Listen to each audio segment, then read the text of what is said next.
and having us able to have this hearing today. And I now turn to the senator from Montana, Senator Daines. Thank you, Chairman Moran and Ranking Member Merkley. Thank you to a very thoughtful and heartfelt discussion today. The testimony was excellent. And I want to thank you for the service. There's a lot of years serving the military here in this panel. Colonel Canning, it's great to have Montanans here. I have a chance to go to a lot of these hearings. It was one of my proud Montana moments to hear your story, see what you did with F-15s, F-16s, F-22s, F-117s. And my only correction would be, you're still a somebody when you're back as a farmer in Flaxville, Montana. And to quote your witness to your left, Mr. Ulrich, I think you're doing God's work now back in Montana. You protected our country in the United States Air Force for 20 years. You're securing our country now by feeding it. I thank you for that. Agriculture is our #1 industry in Montana. And I'm saying this to another Bobcat here, Bobcat to Bobcat. But we're also home to 100,000 veterans. Typically, when we look at surveys, Montana has one of the highest per capita vet populations in the United States. We're usually in the top 2 to 4. One of our challenges is veteran unemployment, which has been a persistent issue in Montana and around the country. It's a top priority of mine to ensure that those who have served our country are able to effectively transition to civilian life and continue to apply the skills and the traits that is learned in the military that then can benefit their communities. And that's where I strongly believe that agriculture can provide significant opportunities for vets who bring invaluable leadership and knowledge to the workforce. Mr. Bauckham, I'm going to start with you. I was pleased to see the USDA reach an agreement with the U.S. Chamber of Commerce Foundation earlier this year to provide more opportunities and tools for veterans to seek employment in ag or start their own farms by connecting the USDA's Bridges to Opportunity program with the Chamber's Hiring Our Heroes initiative. I think it's a great bridge. Unfortunately, this Bridges to Opportunity, which currently operates in 20 states, is not active in Montana.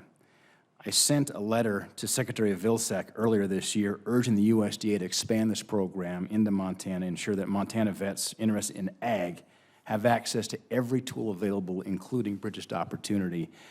What would it take to expand this program into Montana and perhaps other states across the country? Senator, thank you for that question. At the USDA, we were very excited to sign the MOU with Hiring Our Heroes that allowed us access to military bases to talk directly with veterans, to encourage them to get into farming and ranching. I'll be looking forward to engaging with them moving forward. But the Bridges to Opportunity program is a very interesting way in which we can help veterans find resources, not just in Farm Service Agency, but across the USDA as well. We are implementing this initiative, this service, in a way that we believe can be, we want it to be effective. We want to phase it in properly, and I know that we should expect a nationwide expansion, hopefully by the end of this year. So is that saying we could expect that in Montana by the end of the calendar year?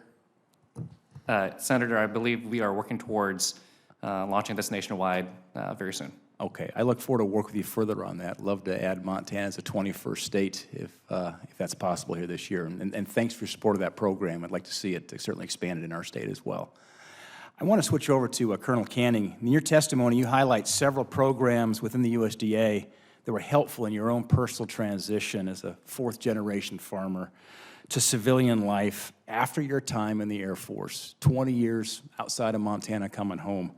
How did you learn of these programs, and what, in your view, could be done to ensure that other veterans in Montana and around the country are aware of the opportunities that agriculture can provide? Thank you.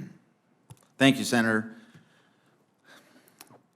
I had a lot of training and education I needed when I went back to the farm, because I didn't intend to be a farmer as a young man. I didn't get any farming education in college.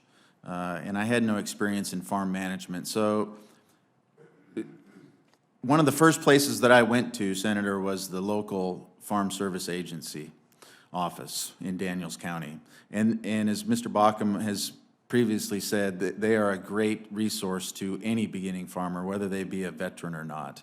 They have great programs that they'll talk anybody through. I do want to highlight one organization that has helped me immensely, the Farmer Veteran Coalition.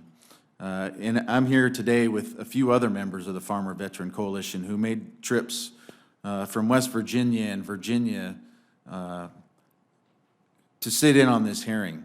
The Farmer Veteran Coalition gains funding through the 2501 program, and they do miracles with it, Senator.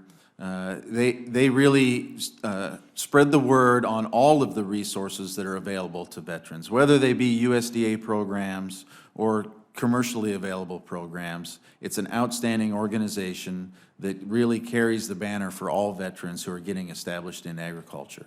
And I would encourage this body to continue to support the 2501 program, and I would encourage this body to fully fund and provide more funding to that program, because it's made a big difference for me and thousands of veterans across the United States.